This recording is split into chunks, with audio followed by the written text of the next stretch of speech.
On behalf of METV, Manatee Educational Television, I want to welcome my guest, boxing promoter Don King. And before I ask Don King any questions, I just want to throw out some names. Ali, Frazier, Foreman, Holmes, Holyfield, Tyson, just to name a few.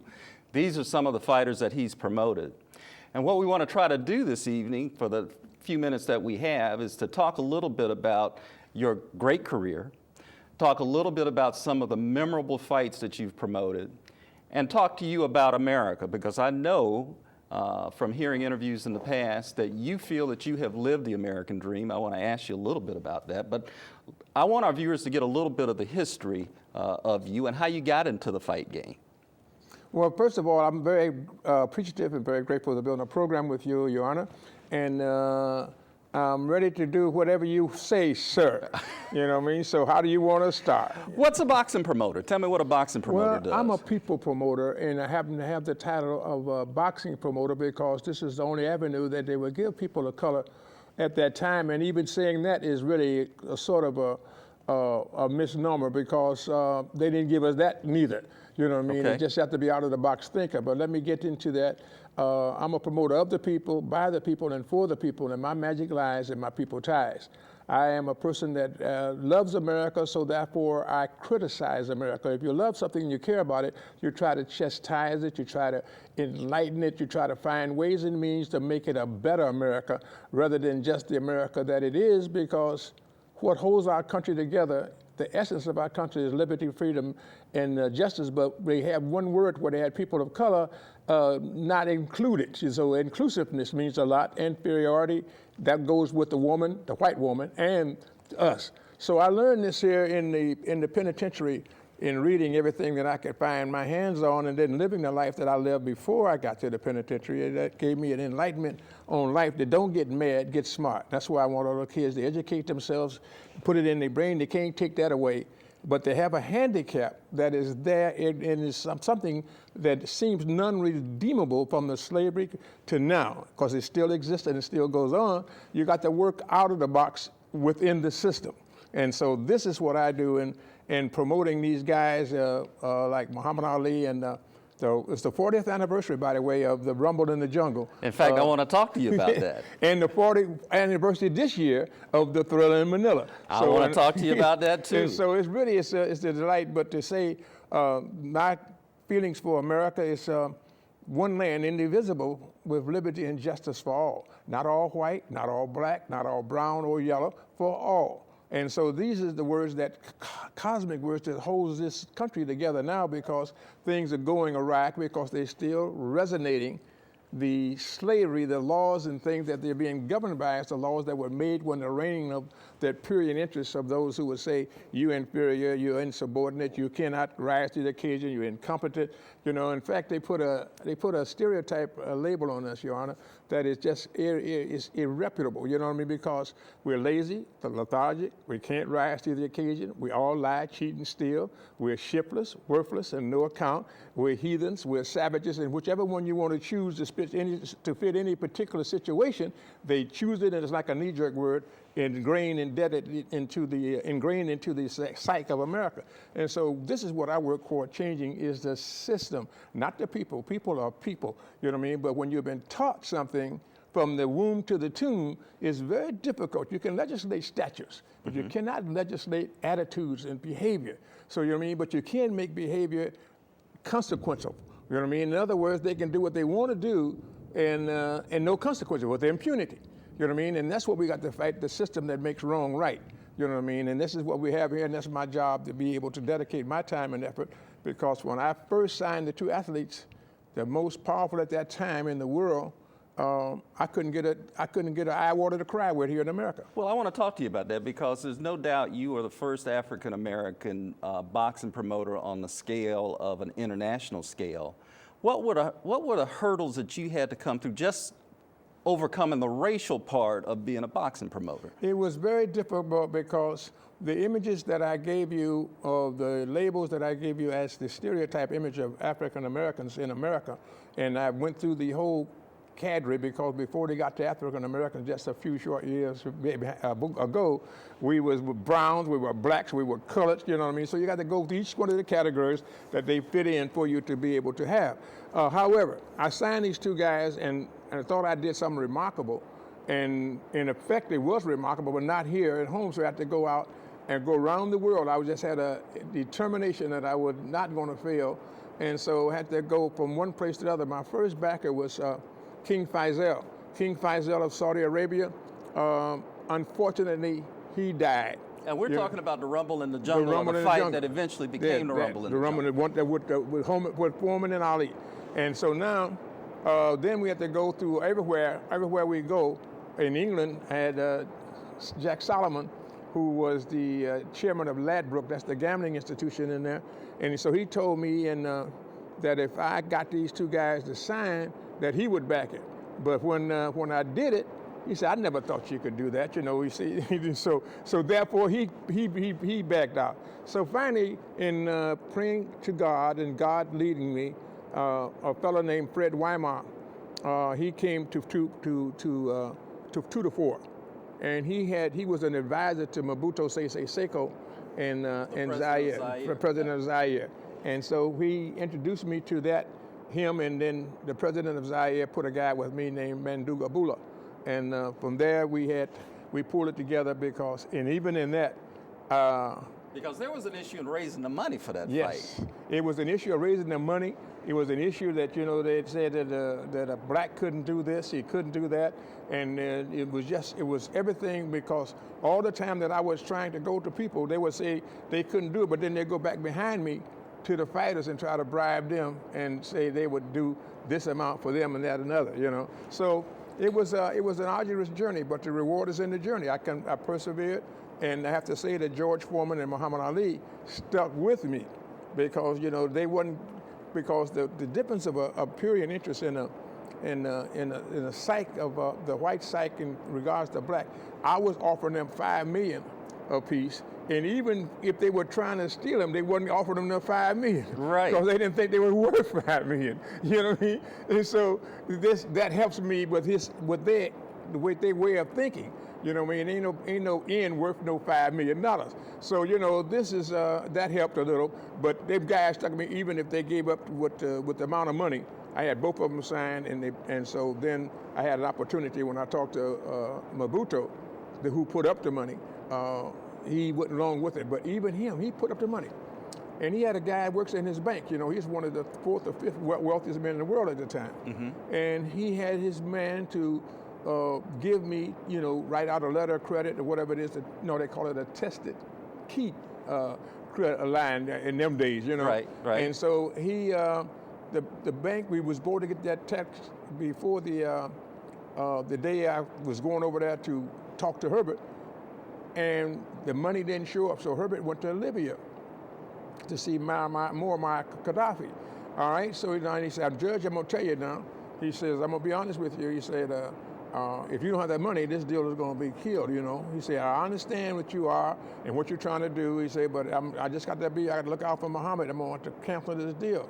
And so I said, okay, all right. In the meantime, my due date, the banker supposedly got sick. I'm in Belgium. And so I tell Manduga Bula, I say, Manduga, I said, I don't believe this man is sick. I say, and, you know, if I miss this date, I say, I'm not going to. Yeah. I said, we're going to lose this fight, and your president is going to be embarrassed. And so he says, he wrote a text back to Mobutu, and he said, I found a strong black man. And he says he believes that it's going to be some type of skullduggery, and that the banker ain't sick, because the banker feels that he should not give a black guy no $10, $11, $12 million. And so he thinks he's protecting you under the auspices that he's protecting you. He's going to knock out your word. Sure enough, Mobutu sends out the guards to go see about the banker at his house. The banker is sitting at the poolside drinking cocktails. You know what I mean? Mm-hmm. And so now Mobutu, they put him inside. That's what they called it in there. So I don't know much about what afterwards, but now. That made Joseph Barkley, who was 80 years old, come out of retirement because he knew Mobutu personally. And I think he wanted to save this guy's life. And so he intervened, and he put up the $5 million at Barclays Bank for each one of the guys, and then we got that going on. But I'm still in breach because there ain't time. God would have it. The lights in Libya went out. All the sound in the whole country, they couldn't get nothing out and couldn't nothing in while Herbert was over there with Mormont. And so it was like a blessing from God. So when he did come to the phone 3 or 4 days later, the money was there, you know what I mean? So it's really a story of faith. That's a lot of perseverance because you had promoted the fight and you still had to get the money to get the fight on. To get the fight on. I want to talk to you about a couple of things that occurred during this fight that a lot of people may not have been aware of. It was a music festival also. Yes. And something happened during the training that kind of derailed the plans of that fight. Foreman got injured. Yes. And what happened and what were you thinking then? Well, when Foreman got injured, it was the fight. He wanted to go home, and I had to have help. This shows you what to do when you have to work as a team. There is no I in team, and so Big Mo was one of the guys. He was his spiritual advisor, and so when everybody is going through all the things, and Foreman thinking about going home, you know, maybe because all the people in Africa were hollering Ali Boumaye. And that means Ali kill him, you know what I mean? As fans would have it, and Foreman couldn't understand. He said, "I'm black too. Why are they saying why are they doing this to me?"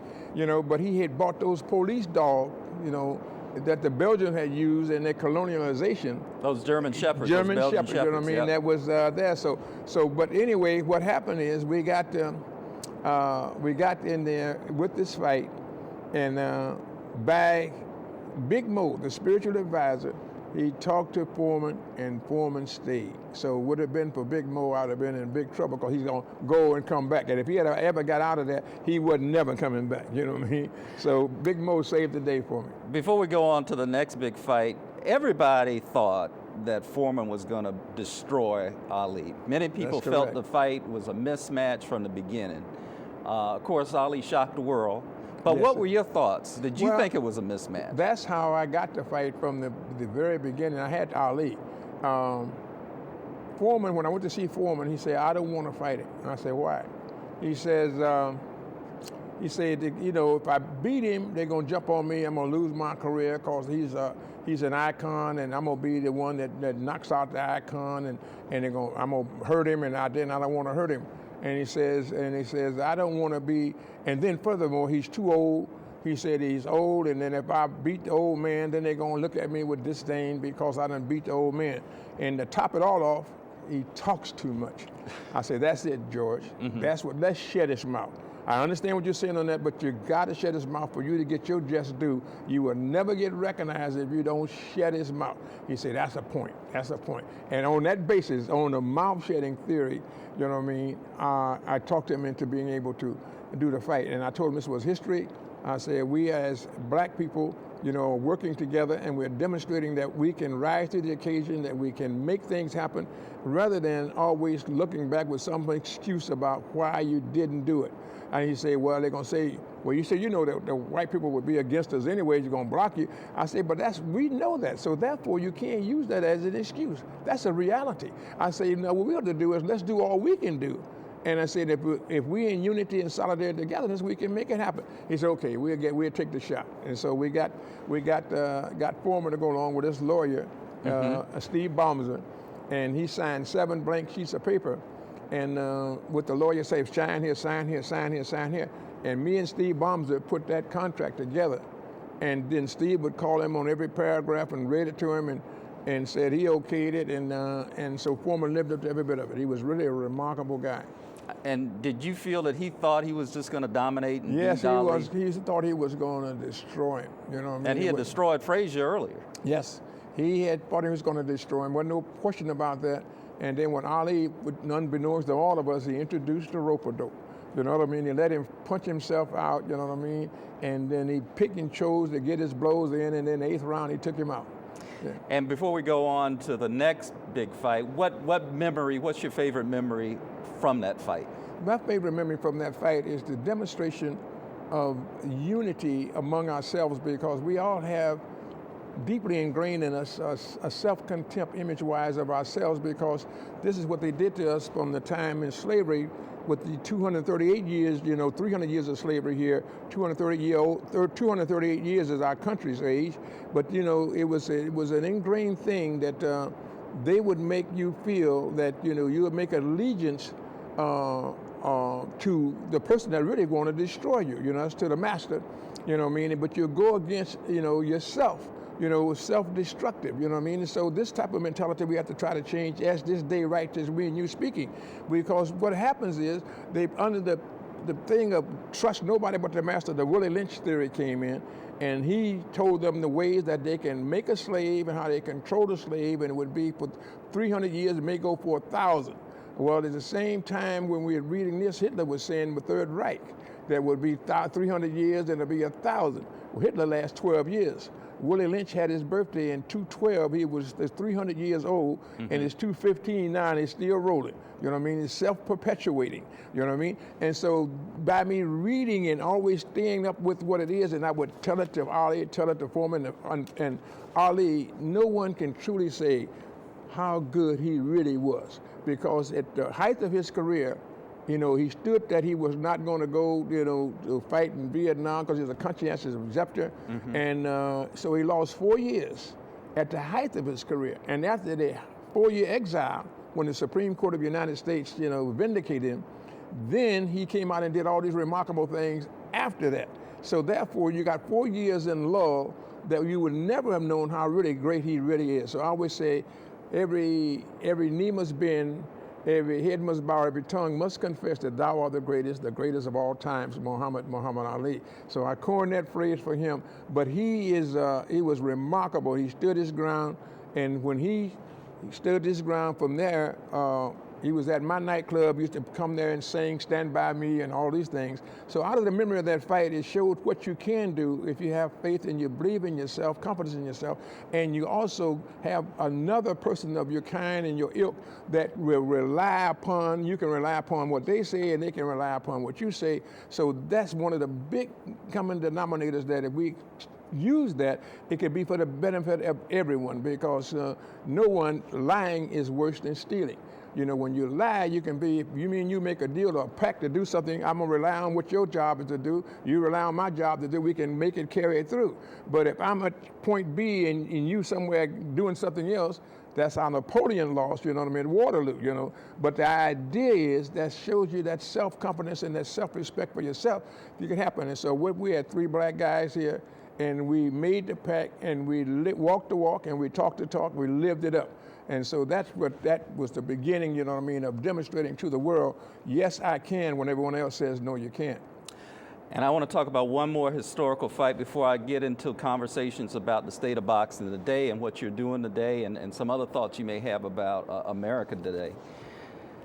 Ali Frazier III was termed the Thriller in Manila. Before we get started, who gave it that name? Muhammad Ali gave it that name. He said, this is going to be a thriller in Manila when I get the gorilla. And Joe Frazier never forgave him for that, And I want to talk to you about that, because, and we'll talk about, many people think that may be one of the best fights in the history of all of boxing.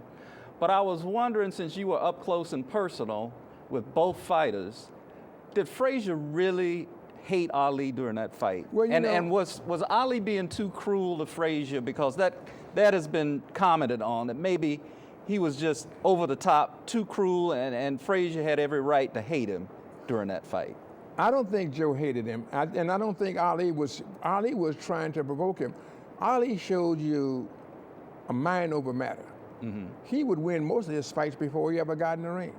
And he never took no one lightly, Everyone, he would build them up to be a remarkable Hercules, So then he would be vindicated. He told me, why would I go in there and fight a bum? He said, that's what they did to my brother Joe Louis. They said, we're going to give you a Bum of the Month club. So you say it's a bum. He said he can't get the credit for what he did, because it was a remarkable thing that Joe Louis was doing in beating these guys month after month after month.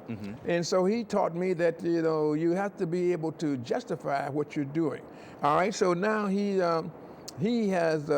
fighting these guys, and so he made him a Herculean. He was playing to the psyche, the gorilla, And listen, it's so alive. Well, you've just evoked a memory, and I'm gonna make a comment. Here you got, he had Joe Frazier as the gorilla. That means that's the hard to go in the government to do this here. You know, he's like a big monkey, a ground gorilla. And then you see in the Ferguson Police Department, they got Obama as a monkey, the president of the United States. If nothing else, for the honor of the country, the dignity of this country, he's still the president. Miracle, by the way, but nevertheless, he is the president. And they compared him like Ali did Frazier, but Ali was doing it for provoking a promotion. You know, making it where he got to be able to face this gorilla, but he gonna get him. You know what I mean? He gonna do this. You know, this guy's number one. They got him. He gonna supposed to destroy me. But I'm like, you know, David and Goliath. But Ali was doing it to promote the fight. He had no animosity, hatred to Joe Frazier. But Joe Frazier's father was a sharecropper, and Joe Frazier works in the fields, and so he can understand this neither.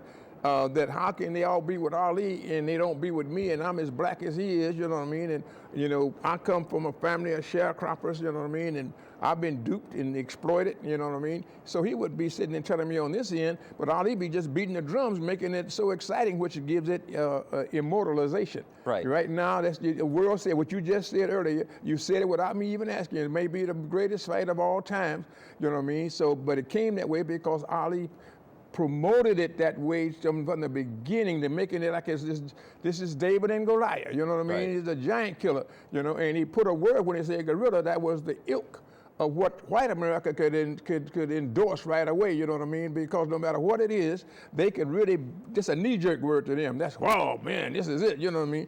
And so therefore he was able to, you know, emulate and commiserate with what the situation was, and he did it in such a magnificent fashion. And then they felt like it was no tomorrow. And I want to ask you about that. What made that fight? You were there. What made that fight such a great fight in the ring? That was the fight because you had an irresistible force against an immovable object, and something had to give. And give it did, because they fought to the 12th, 13th, or 14th round, and the manager, I think his name in a second, Eddie Futch. Eddie Futch threw the towel in because he didn't want his man to get killed. Joe still wanted to go. Frazier resented Eddie for doing Frazier, he wanted to go, but he said he was taking too many, you know, blows, you know what I mean, could end up being terminal. And Ali, you know, said that was the closest to death he ever came to, you know what I mean? So it was all there, and it was put in with Ferdinand Marcos and Imelda Marcos. I just talked to Imelda Marcos a couple of months ago, and she told me that the thriller in Manila, you know, is what made, you know, brought Manila to the fore, to the world international thing. She did nothing else but that. And the president and I, you know, really appreciate that. And she wants me to come over for the 40th anniversary for the thriller in Manila. And I'm contemplating getting that put together so we can do that and then show the fight in the Philippines and give it, you know, what it, you know, really is. Because her and I made the front page of the New York Times dancing in 1970, never 75. It was a year after the Rumble in the Jungle. So did you see all the shoes that she had in the closet? Oh man, she had a cadre of shoes. You know what I mean? And so it was just but she said it was because everybody who made a shoe or designed a shoe, when they in there, they would send them to her. You know, she said she had this insatiable appetite for shoes, but they all wanted to give her endorsement, you know what I mean, of these shoes, and they just was coming in, and she just had shoes after shoes after shoes. Well, going back to the end of that fight, Ali did come out victorious. Frazier probably would have died in the ring had he gone out for another ring. He was committed to death, you know what I mean? But the lasting impression, I want to, again, talk to you a little bit about Frazier, because he's no longer with us, but it seemed that he carried a resentment against Ali almost to the grave. I hear stories back and forth that he forgave him, but it just seemed that he carried that bitterness with him all the way to his death. And I wondered how you felt about that. Well, you know, I was with Joe, and I went to Joe's funeral. Joe had that, I cannot deny. He did feel that he had been hurt by Muhammad Ali. And I used to sit and talk with him about this, and I would say, listen, Joe, Ali was trying to promote. I said, you catch the same thing every day in America, you know, because you just told me, he told me some very horrible stories about his father and the sharecropping and how they would work and never have enough, you know what I mean? If they have a bumper year, you know, they would still be on just a little bit, but then a bad year coming to be, you know, just in a phenomenally excess. And so, you know, and how they would talk to them and how they would treat them. I say, how can you know, feel this way about this man? I say, and this is what you live with every day, you know, from white America. I say, so how, you got to be able to adjust, and you got to be able to quantify and identify what you're doing and how you're doing. So what eased the pain for the moment, but he resented it because, you know, he couldn't get the approbation from the fans, the people. And Ali called him an Uncle Tom, which hurt Joe almost more than anything, because my understanding is that Joe helped him out when he was banned from boxing, that he gave him money and Joe helped him out. Great guy, but what Ali was looking at is that, you know, when you try to be less objectionable and more acceptable and you forget who you are, you know what I mean, it's a difficult thing, and that's what Ali was trying to teach, because and the reason you can rely upon what Ali was saying and what he did, because he sacrificed. That was consequences to his actions. And the millions, what they would give anybody, white or black, the millions that would be offered to him to be able to compromise his dignity and his manhood and his belief in his religion, he would not sacrifice that for money. You know what I mean? And that's what made me stronger, because I knew I could rely on him, and what he was telling me was virtually true. You know what I mean? Because when we first signed, I went to the white establishment to get that fight on in America. It wasn't no going to no Africa. Even though I'm there, my African American now, that the connotation, I know the heritage of us all coming from the continent of Africa. But the fact of the matter is, I wasn't interested in going to Africa. You know, that came through a trial and error. You know what I mean? And God had to step in the way and lead the way. And so we couldn't get our water to cry with. You know what I mean? They laughed at us. You know what I mean? Talking about $10 million for the fighters for 2 black kids. You know what I mean? And when $10 million was like $100 million today, probably, maybe $200 million. Yeah, and unbelievable. But look at that. You're still talking about the rumble in the jungle, which put Zaire on the forefront, plus the fact we set up a meeting with the American Congress. Then he come here because he had been colonialized. You know, he had never been in the western part. And he borrowed $100 million from our country, paid it back, however they do in the political thing. But he got more money in recognition, you know what I mean? And so in the, you know, all these things that's happening, it was altogether different, you know what I mean? So, but Joe was hungry for the approbation of the people, and he couldn't get it with Ali saying things and dealing, but Ali was saying stop and fight, you know what I mean? But he wanted to be, you know, because, you know, he about a large group of people were backing Joe, you know, and it was all there, you know, was standing around taking care of Joe in the Philadelphia group that they had. And so it was difficult for him, why he thought he was more accessible, you know, to whites, that he could be able to gain their favor, but he could not, the whites didn't live with him. And the blacks that lived with him, they would listen to what Ali would say, and he had no defense for that. And that's what really deeply ingrained was troubling him, and so he resented that, you know, vehemently. Well, I'm going to move on in a few moments to talk about the fight game now and how it's changed then, but I want to reflect on those 2 fighters. And you hate to look back and say they don't make them like they used to, but there was something special about Ali, something special about Frazier, a certain kind of fire and a desire, and it's hard to articulate, and you're so good with words. What made them special fighters? Well, Joe was a guy who had he had gained the favor. He would be like a singer or a dancer with a crossover.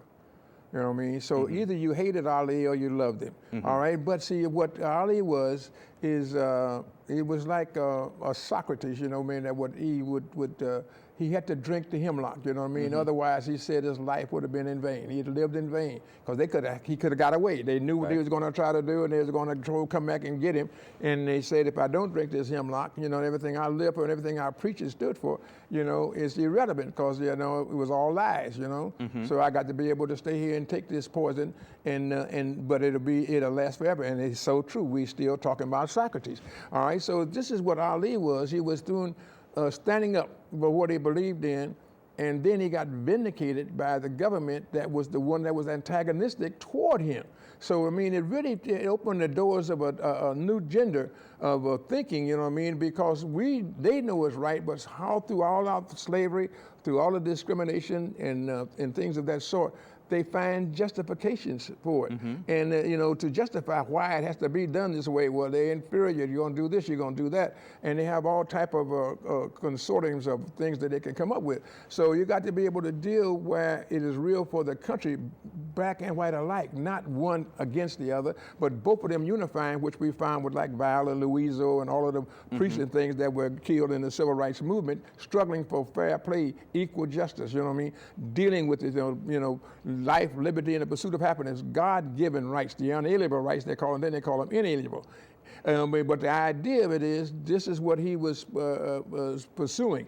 And it was a course that really led us to fight, you know what I mean, stand up, you know what I mean, for your rights. And those who couldn't say or didn't have a voice, they could vicariously, you know, go out, you know what I mean, and get that feeling of justification because I am somebody, you know. And so this is what it was the difference in. But and Ali, and let me just ask you this question, because Frazier, who was coming along the same time, isn't quite as revered as Ali. Ali is considered, especially for a younger generation, to be the most important boxer of a generation. But tell me a little bit about Frazier, what made him a great fighter. Frazier was a stand-up guy.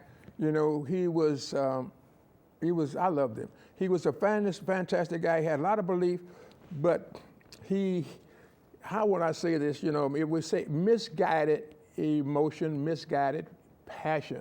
Because what he was listening to, he never objectively, he knew that he was being discriminated against. He knew that things were being wrong to people of color, but he didn't speak on that because he felt that, you know, he could be more amicable, more affable, you know what I mean? And so he was what you would call, you know what I mean? That's why Ali called him an Uncle Tom. You know, and so I say to all of them, I'm trying to treat, because I work on both sides of the aisle too. You know, I don't never antagonize and do, but you have to think out the box.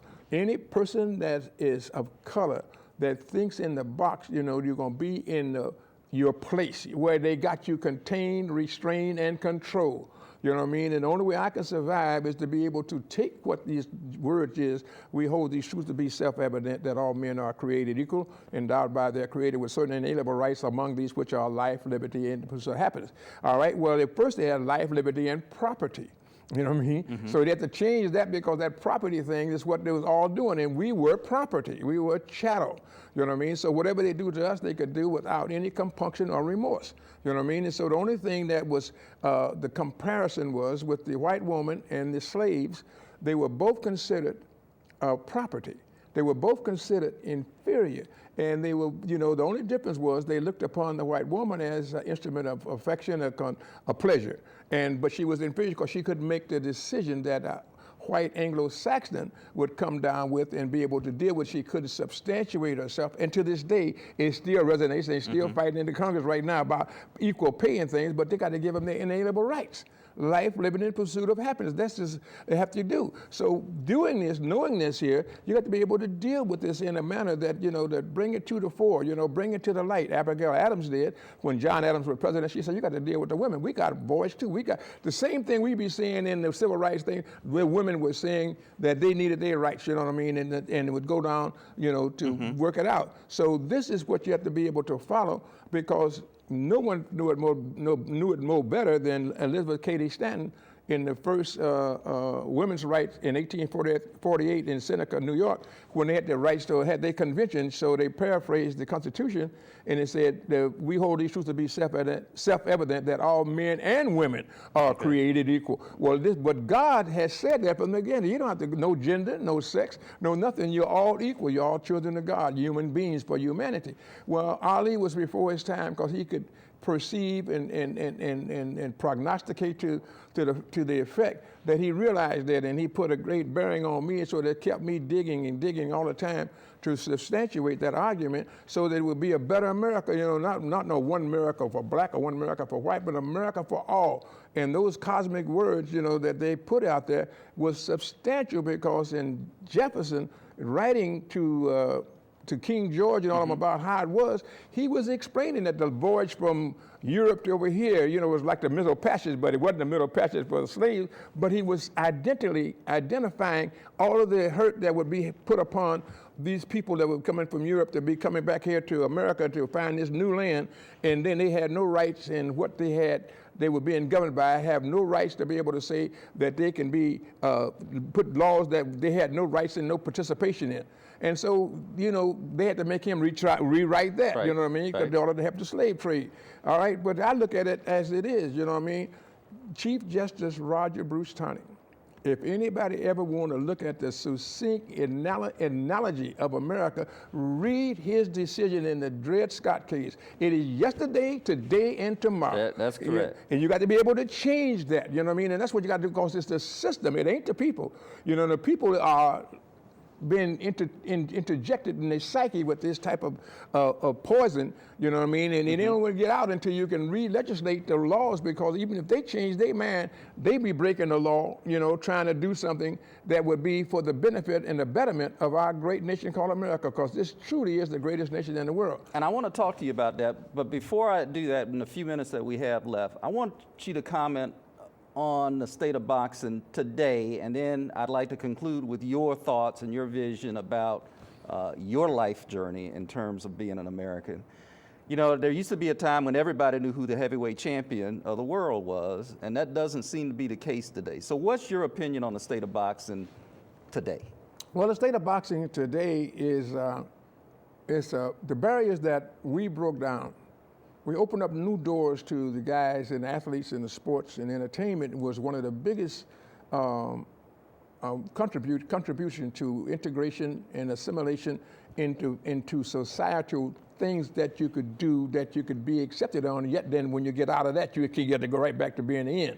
You know what I mean? But the idea of it is that when we was there, it was constricted to such a narrow situation. You either fouled or you didn't get nothing. And this was the only sport in the world that was unorganized, that gave a man a chance to be a man, to be able to go out and fight. But it was there, as you know, with Jack Johnson and all of them when he was fighting, and they would bring out the great white hope, you know what I mean, that would beat Jack Johnson, and he wouldn't let him beat him. But then what they would do is they changed the law for Jack Johnson, and they brought about the Mann Act, I'm taking a war, I'm going to cross the border, of a state, you know what I mean?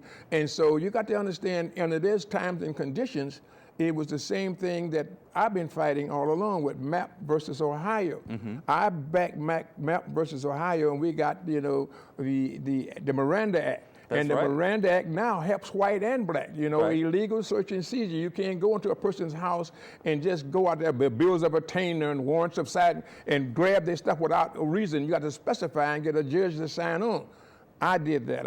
Took me 4 years. I paid all the money. Dolly Mapp did 4 years in the penitentiary because I fought that case for her, but they put her in the jail and convicted her on pornography. You know what I mean? Those scantily clad things. Boy, the heavens would be smiling, see these naked women now. But the idea is that we changed the Miranda Act. That's right, and a lot of people don't know Mapp versus Ohio, one of the biggest Supreme Court cases. You were involved in that. I was involved. I took care of it from its entirety. My team come together, and it brought the 4th and the 14th Amendment in, equal protection under the laws, and you're not going in there and getting these search warrants, but they didn't even have a search warrant. They just went on in there and went on. That's right. So they had to go on that, yet they convicted her. That was an illegal conviction. All right, so now the next one's affirmative action. Affirmative action, Dr. Joseph Lurie called me and said, we got to get X amount of money right now to stop this thing, because they're getting ready to fix this thing where this lady from New Jersey is going to say this, that, and the other, and reverse it with the Bakke case, you know what I mean, where whites would be being discriminated against when we are only reactionary. We cannot be like they are because we are reacting to the cruel treatment that we're receiving. Now, when it happens, you know what I mean, I got that together for them. I saved the Miranda. I saved the, you know, You've been involved in a lot of legal precedent. You know what I mean? So, you know, but you have to go, and it's costly, but it's hard, but you got to deal with it because you can't sit there and cry about what they're doing to me and you ain't gonna do nothing about it, you know what I mean? You got to do it. If you can contribute, you got to do it because through me, everything I do is through people. And so people are white and black alike, you know what I mean? And I fight for my country because I love my country and I know every male government from history from the beginning has been a failure because they never let women be a part of that government. Well, let me ask you this as we conclude.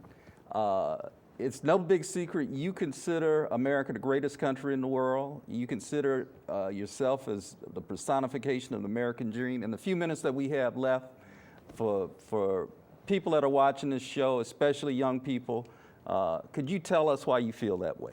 I feel that way because God, you know, the Lord giveth and the Lord taketh away. Blessed be the name of the Lord. The Lord has blessed me because everything that could happen to a person has happened to me. I've been shot in the head. The bullets are still in my head. The pellets are still in my head, coming out every now and then. My house has been blown up. So every attempt for to be assassinated has been tried, and thus far, knock on wood, I'm still here. I thought I would never live past 50, but I'm now 84, going on 84 in a few months, I'll be 84. And so it would make me feel that way in the cosmic words of what this country, the essence of what it was built on.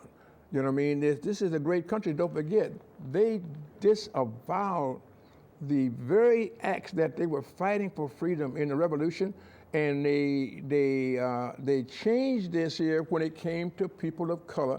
And the most horrible slavery in the history of mankind was the American slavery because of the way that they treated blacks. Now, how do I say that? One, the Jews were enslaved, you know what I mean? And they built the things and they carried the blocks and all that things during the Roman days and the Egyptians, you know what I mean? All right, now, but the Jews were never stripped of their unit, their family unit. They had their family, they had their history, they had their folklore, they had their heroes, you know what I mean? And they could look back and see, you know, with Joseph and Zechariah and Moses and Aaron, all of them could be a part of the history that gives them an education and re-education. The Jewish mother. Herein lies with us, we were stripped of our language, our heritage, our essence of whatever we come from, and we didn't know any history, no heroes. Black success is unacceptable yesterday, today, and tomorrow.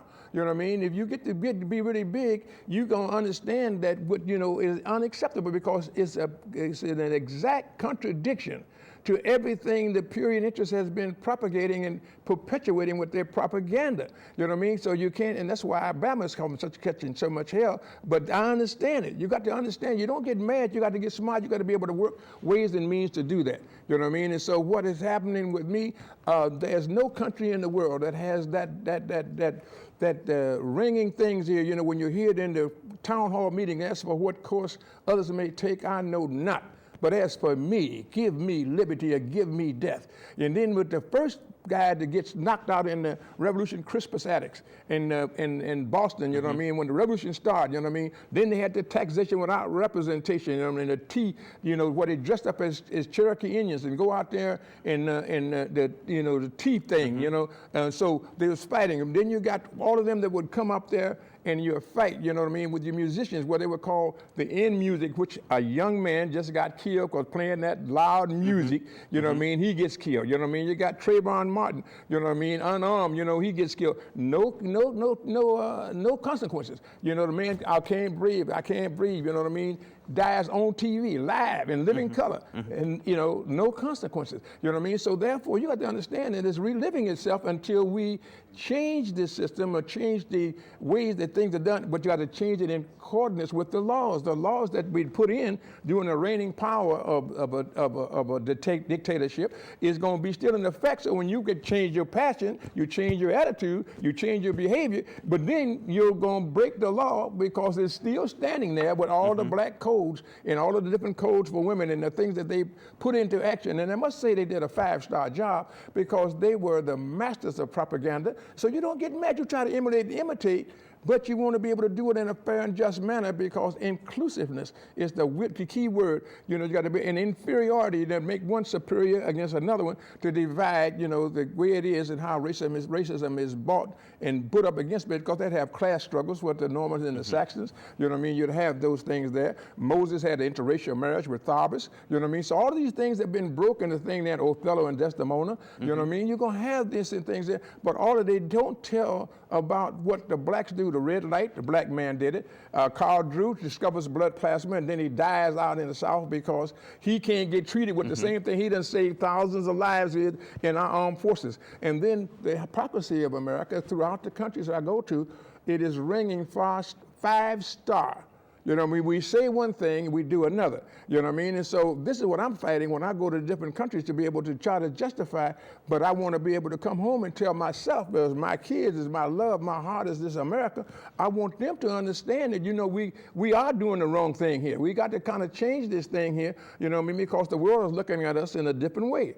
I want to thank you for giving us all of this advice and all of your wisdom and all of your knowledge and especially your history. It's good to see that even in your 80s, you're still very active and you continue to be active. And we thank you for giving this interview. Thank you very much. I thank you for having me here to be able to share with us the good Lord who looks high and he sits high, looks low, and keeps his eye on the sparrow. Faith is what makes things happen. That's what people don't believe in or don't believe is there. Nothing is impossible that just ain't been done yet. You know what I mean? So you got to be able to believe in God and have confidence in yourself. And to all my people of color, you are handicapped. There's no question about that. But you can overcome that handicap. And that's what Martin Luther King was saying, injustice anywhere is a threat to justice everywhere. Overcome, and Lyndon Baines Johnson, he came right on back. He was a great dual work on both sides. He was one of the greatest presidents we had to be able to do this, and he started saying, we shall overcome. He made his overcome speech. This is what we got to do. We got to overcome, fellow Americans. We got to make this country live up to its own challenges. We don't need to change nothing that they already put down there, but we got to change the ways that it is done and put it where you have one land, indivisible, with liberty and justice for all. No one did it better than Lincoln. So I'm going to close with that, with Lincoln, with the Gettysburg Address. We cannot pay for those who have fallen in this field. You know what I mean? We'd be small at it, but they left an undone job that we can work toward trying to fulfill. So let us make America what America could be, should be, and will be when we all come together, removing the pigmentation of the skin and taking the contents of the heart and character and working together, and working together works. All right. Okay. Okay. Thanks again.